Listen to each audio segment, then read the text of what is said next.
या आगामी दिन या भविष्य या আপনার অতীত থেকে আপনারা হয়ে আসছে এটার জন্য অসংখ্য আমাদের ধন্যবাদ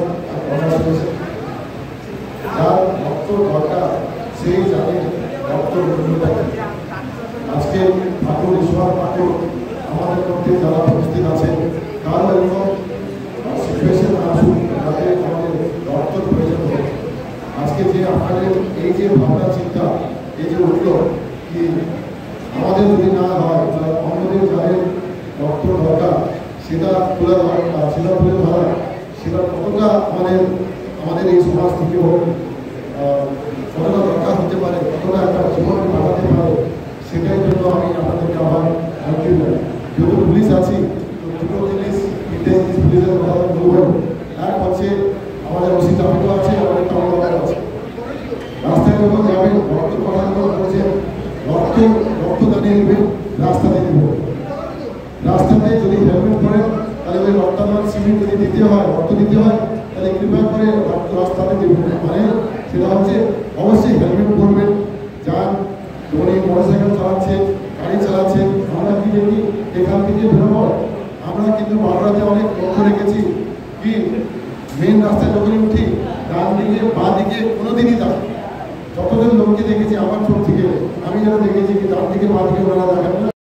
আমাদের পশ্চিমবঙ্গ গড়াই তেলিকুলো জনকল্যাণ সমিতি একটি সামাজিক দায়বদ্ধ সংগঠন হিসেবে সারা বছর বিভিন্ন সামাজিক কর্মসূচি করে থাকে তারই একটা অঙ্গ হিসেবে আমরা এই রক্তদান শিবিরের আজকের আয়োজন করছি। শুধু আজ নয় ধারাবাহিকভাবেই আমরা এই রক্তদান কর্মসূচি করে থাকি। বিশেষ করে এই গ্রীষ্মকালীন সময়ে যখন সবচেয়ে রক্তের চাহিদা বেশি থাকে আমরা সেই সময়টাকেই বেছে নিই।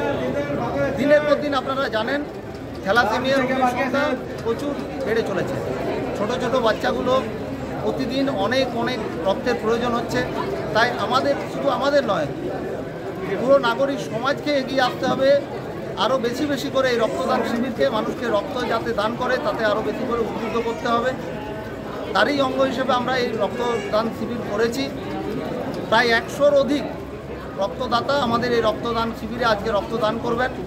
ইতিমধ্যে প্রায় 60 জনের বেশি রক্তদাতা রক্ত দিয়ে দিয়েছেন এবং আগামী দিনে আমরা পশ্চিমবঙ্গ গড়াই তেলিকুলো জনকল্যাণ সমিতির এই যে ধারাবাহিক রক্তদানের কর্মসূচিটি এটা আমাদের ধারাবাহিকভাবে বজায় থাকবে। আমরা আমাদের যে সামাজিক দায়বদ্ধতা তার অঙ্গ হিসেবে এটা কন্টিনিউ করতে চাই। আজকে অতিরিক্ত পুলিশ সুপার এসেছিলেন, অতিরিক্ত পুলিশ সুপার তিনি আমাদের মুখ্য অতিথি হিসেবে আজকে এখানে এসেছিলেন এবং তার মহামূল্যবান সময় থেকে তিনিও এসে আমাদের এই ক্যাম্প ঘুরে দেখলেন এবং তিনি তার বিভিন্ন উপদেশ আমাদের দিয়ে গেলেন। আগামী দিনে তিনি আরও কীভাবে আমরা আরও বেশি করে মানুষকে এই রক্তদানের সাথে যুক্ত করতে পারি তার উপদেশ দিয়ে গেলেন। শুধু তাই নয় নাগরিক হিসেবে আমাদের যে অন্যান্য দায়িত্ব সেটাও তিনি বুঝিয়ে গেলেন। আমরা সমিতির পক্ষ থেকে তাকেও অনেক ধন্যবাদ জ্ঞাপন করছি।